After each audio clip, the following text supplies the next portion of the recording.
Hey, what's up, guys? I decided to make another video. This time on the City Hunter, the Netflix show, movie.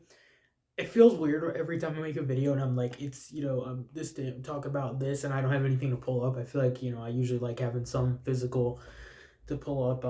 I'm hoping they'll do a physical release of it, at least like the bootlegs of every Netflix show. It's on Netflix. So, but I really enjoyed this movie.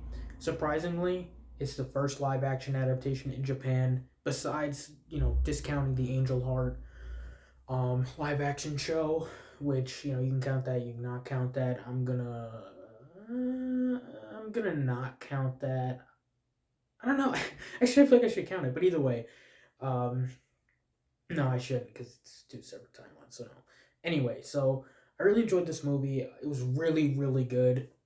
Um, Music was great. They did a couple remixes that I wasn't the biggest fan of some of the old songs. I mean, of course, they have "Get Wild" in there at the end, which you got to have "Get Wild." Although I think that was a bit of a remake, which not a remake, a remake with someone else making it. I don't think I liked it as much, but and also they used "Footsteps in the Night." I always forget the name of that when he's fighting. They play that song "Footsteps in the Night," and they do that in the Nicky Larson movie as well. So yeah. Anyway, so I'll go into this movie a little bit. I think I'll probably just jump right into spoilers because it's like an hour and 40-minute movie. You want to watch it? It's on Netflix. Go fucking watch it. Seriously, you like City Hunter? It's probably you found this fucking video. Watch it. That's it. Just watch it. Anyway, so I I like this. They're going the manga route. I think I might go a little bit into spoilers for the manga, but I'll wait towards the end because in case anyone wants to read the manga. Anyway, so this is basically an origin about how Rio ends up working with Kyori, how Makimura dies, and everything like that. Which I would love if this was like kind of a trilogy, right? And the first movie is like him and Makimura working together, partners, Corey in the background.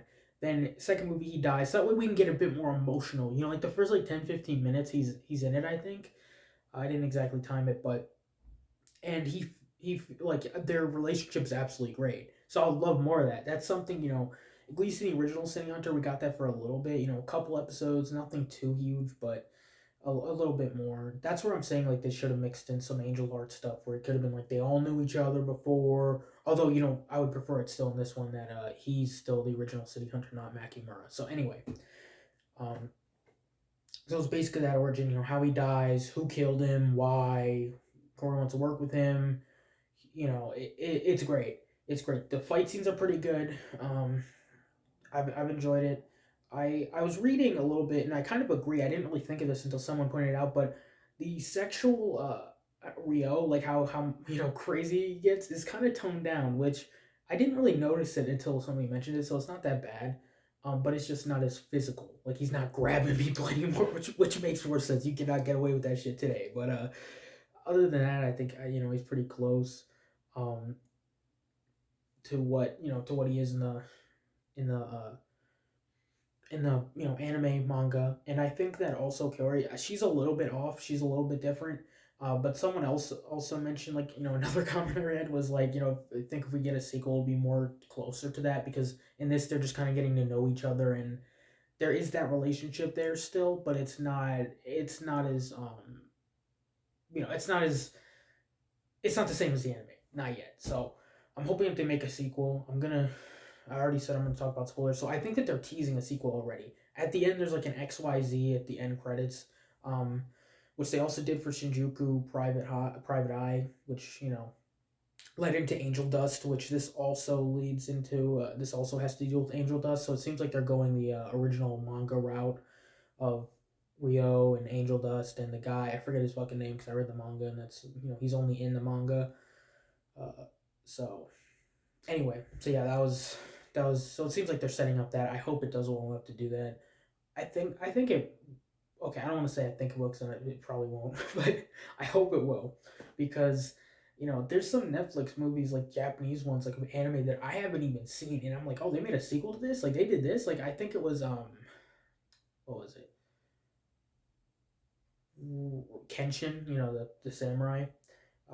And then there was, the Bleach one that I forgot about. That one didn't get a sequel. And then I think, oh, Full Metal Alchemist. I think that's the one where it was like, I remember the original movie being announced, but I had no idea they made a sequel. So I'm hoping it's like that.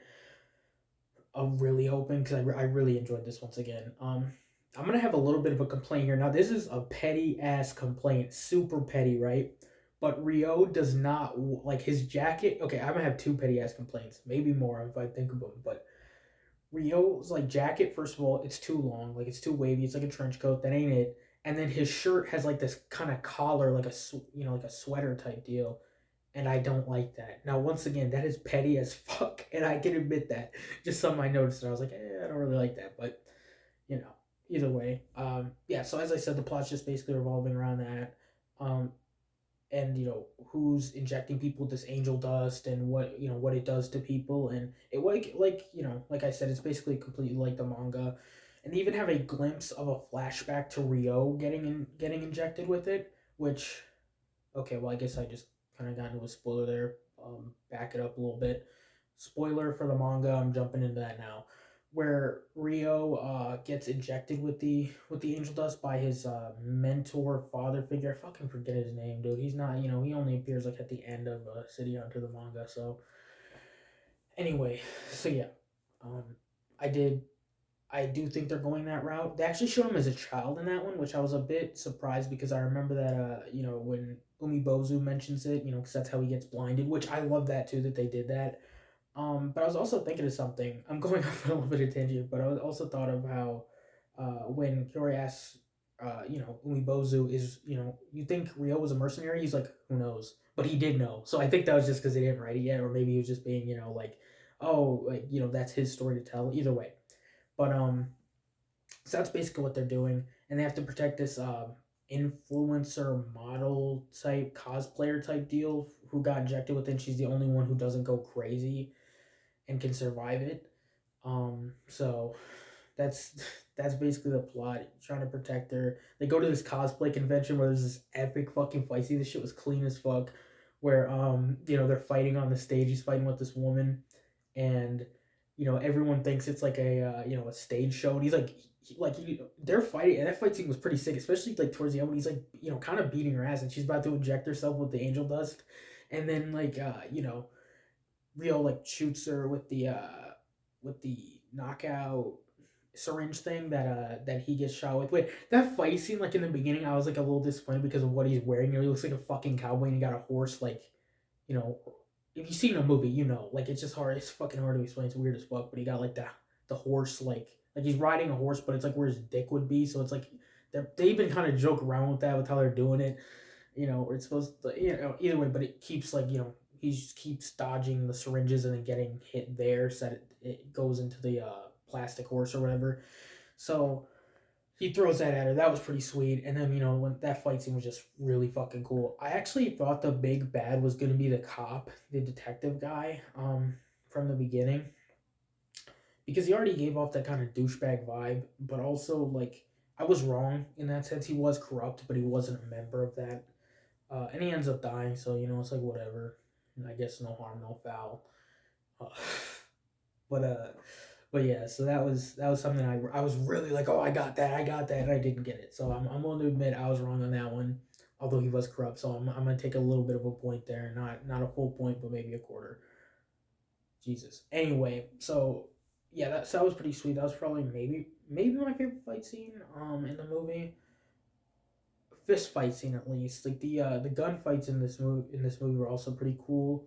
I actually really liked it. It kind of reminded me of Nicky Larson a little bit, right towards the end where they're fighting these load of SWAT guys, and like, Rio is he brought all these guns and cores with him, and she keeps throwing him like the ammo and stuff. That was pretty sweet. I like that, and it reminded me of Nicky Larson when they're both shooting like the guys, and they're moving around each other, and it was pretty sweet. It reminded me of that. Except she didn't do as much like fighting wise or gun wise, but then again, she doesn't really do that much in the manga either. She does sometimes, but not that often. And even if she did in the story, it wouldn't make as much sense because she just hasn't gotten any training or anything. So anyway, so the villain ended up being this guy, and they pulled it. Like, it seemed like, I don't know why the fuck they were hiding his face if it wasn't some big reveal. Like, I thought it was like at least gonna be like Rio knows the guy from the past because of the whole Angel Dust thing, and they were a group, and I'm pretty sure he was a part of that group. Like they mentioned, it was something from Colombia or something, because that's like where Rio grew up, and he was fighting in a guerrilla war and shit like that. So that's kind of what I was thinking here, but I was wrong. I just have no idea why they decided to do that then, like to cloud his face. Like it made no sense to me, like at all. It wasn't like he was even someone in the background. It was fucking nobody. And I also liked kind of making him the reason that Killor's dad died as well, like her biological father. That was pretty interesting. Doing all that. So yeah, so that was just pretty interesting. I wasn't really sure what they were going with that, and that dude just kind of fucking like talking shit to her, and then Rio's of course doing the fucking one shot, where he shoots the bullet 6 times in a one place, and he does it in like 3 places and dives through the window. That was pretty sweet. And then Kiori like almost killing the guy. I thought I knew that was gonna happen. I actually knew that fucking shit was gonna happen because he gives her Makimura's gun, but he doesn't but she doesn't pull it out during the fight. So I just was like 90% sure she's not gonna do it, which is good to her character. I think she should completely keep her hands clean. Like she should not kill at all. Rio, I like I said, or I've said in other videos, I don't mind if he kills. I just don't want it to, like, it doesn't, like how they do in the anime. Like he doesn't have to kill these stupid, you know, bitches. Like he could just knock the guns out their hand, shoot the guns out their hand, whatever. But when it's these SWAT guys and everything, and it's like he needs to defend himself and shoot these guys. Yeah, I see that. And he also does end up killing that guy. I was wondering if they were gonna go the route where he doesn't really kill people anymore, because they made it once again pretty clear in the flashback that once again it was literally just like an image or some shit. There wasn't really anything else of note. uh just him standing there as a kid with the knife in his hand. So anyway, so that just kind of reminded me of that. So I'm pretty sure that's where they're going if they get a sequel. I'm pretty sure they'll bring in Umibozu and stuff too. I hope they do that because we never got the like they did in the manga where they show this is the reason Umibozu is blind. Rio actually caused it, because they say in the manga, in the anime, that it's like, oh yeah, we fought each other against each other, but it wasn't personal, and we each on opposite sides. So it seemed like they were blinded in a war, and they were like his side were the ones to blind him, but not Rio personally. But then in the manga they reveal like he massacred his entire like guerrilla group except for him because he was on the Angel Dust. But he kind of he forgave him for that basically because it wasn't his fault at all, which I actually did like that in the manga. But anyway, so that seems like I hope that's what they do in the future, so we can actually get that in some sort of animation live action, some adaptation. That's the word I'm looking for. But I'm trying to think if there's anything else right here. Um, not too much. I don't think. I enjoyed it. Like I said. Also, though, yeah, some of those remixes I'm not a big fan of. There's there's I don't think there's really anything else. I'm just trying to think real quick here. Let's see. Oh, Psycho's in this. I didn't even mention her character at all. She's pretty good. I actually like her. There's a couple of Easter eggs. Well, there was one Easter egg I noticed that it says when she's calling him, and it says like O's 38 times or whatever, which like if you've seen the anime or the manga or whatever, you remember like that's how many times she O's like have sex with him. So that was a cool Easter egg. Other than that, they don't really. She's a part, like a sizable part, but they don't really work together that often. They just kind of she just kind of gives him information and stuff. So that was pretty accurate. But I don't think there wasn't as much like him going after her either. But that's kind of like I said, it was toned down a little bit. But that's about it. But she was pretty good. All of them were good. I just I just hope we get more, more development, more Rio and Kori. Hopefully Umibozu. Like I've said this before, and I'll say it again. We have never had a bad Umibozu, so I trust whoever whoever's making this. So far, they haven't fucked up, and they've given a lot of respect to the source material. So I really like that, and I hope that this continues. I don't know how well it's doing in Japan. They have that top 10 on Netflix, but you can't. It's only in the U.S. So I hope this is high up in Japan at least, so that we can get a sequel. But till then, I guess I'll just have to wait for the subtitled English subtitle Angel Dust. And other than that, I pretty much watch everything City Hunter except for the OVA, Real No Propose, and Angel Dust. So this is almost it for my City Hunter story here. Me my going through it, but like I said before, I love this series so much, and I have this whole collection. I'm thinking once I have a couple things coming in, I'll show off my collection again. I did that after I did the first review, but I got so much more City Hunter stuff that I kind of want to show it off. So that'll probably be another video, and then but that's about it for City Hunter. I'm hoping to make some other kind of videos as well of other stuff, because I do enjoy other things. But anyway, that's about it. Peace.